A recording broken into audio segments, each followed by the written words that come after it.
Good news, good vibes.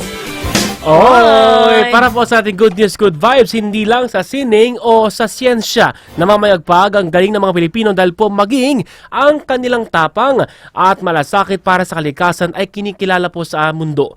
Si Angelique Songco, ang Mama Ranger ng Tumataharif sa Palawan, ay kabilang sa mga kababaihang pararangalan sa 2025 International Women of Courage. Si Songco po ay kilala bilang Mama Ranger dahil 2001 pa ay isa na siya sa dedikadong nangangalaga sa Tumataharif mula po sa mga iligal na pangangisda o aktibidad doon. Siya rin po ang kasalukuyang Superintendent ng Tumataharif's National Park and World Heritage Site Protected Area. Ayon sa US Department of State, binigyang parangal si Songco dahil sa kanyang tapang na paigtingin ang maritime law at sulong ang rehabilitasyon sa naturang bahura.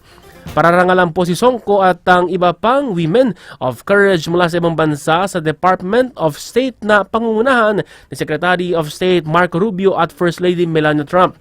Ang International Women of Courage po ay kumikilala sa mga kababaihang nagpapakita ng tapang, lakas at pamumuno kahit pa may pagsubok o panganib dito.